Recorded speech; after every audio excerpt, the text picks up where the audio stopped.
আমাকে জেলা পরিষদের সামনে আইছি আজকে। এক বড় ভাই নাকি দেশের গোল ব্যস্ত আছে। ভাইজান গোল কয় টাকা করে বেচেন আপনি? এটা 20 টাকা গ্লাস আর 30 টাকা গ্লাস। 20 টাকা 30 টাকা তো তো সস্তা। আমি তো আবার ভাই 25 খাই, 25 ছাড়া আমার হয় না। আপনি 25 দেন মিলায়া। কোনটা গোল কোনটা আর মাড়া কোনটা? এটা সিরাজগঞ্জ উল্লাপাড়ার এটা সিরাজগঞ্জ। ঐতিহ্যবাহী গোল।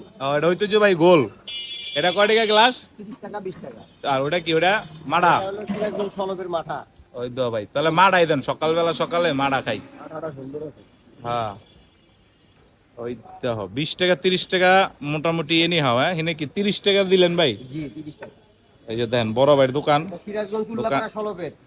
সিরাজগঞ্জ উল্লাপাড়া সড়কের দোকান, মানে ওই জায়গা থেকে নাকি মালপত্র আনে। যাই হোক ভাই লম্বা আছে, দুনিয়ার লম্বা। আর এই যে আমগো জেলা পরিষদের সামনে আলম শপিং মলের সামনে দোকানটা লাগাইছে। দেখি খায় কি অবস্থা। আসলে অনেক ঠান্ডা, মোটামুটি স্বাদ আছে। সাদা আলহামদুলিল্লাহ। হ্যাঁ খাওয়ান স্বাদ আছে।